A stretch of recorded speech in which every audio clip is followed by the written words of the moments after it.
मनोज जरांगे यांची आज बीडमध्ये इशारा सभा, पुढच्या आंदोलनाची घोषणा करणार। बीड शहरातील सर्व शाळांना सुट्टी।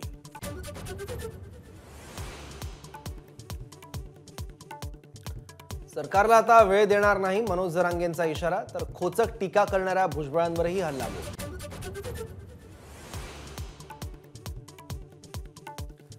मनोज जरांगेंच्या संभाव्य आंदोलनाच्या पार्श्वभूमीवर पोलीस सतर्क, जालना पोलिसांच्या सुट्ट्या रद्द।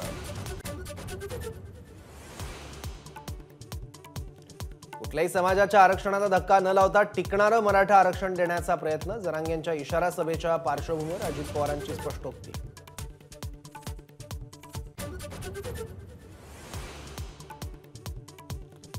मंत्री हसन मुश्रीफ यांचा जितेंद्र आव्हाडांवर एकेरी शब्दात हल्लाबोल। आव्हाड पक्षात एकाकी पडल्यानं भ्रमिष्ठावस्थेत, मुश्रीफांची टीका।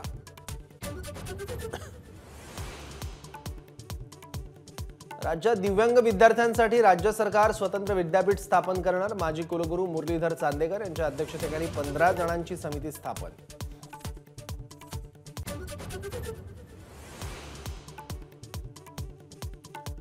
तुरुंगवास पत्करावा लागला तरी चालेल, पण माफी मागणार नाही। हक्कभंग कारवाई संदर्भात ठाकरे गटाच्या नेत्या सुषमा अंधारेंचं नीलम गोऱ्हेंना पत्र।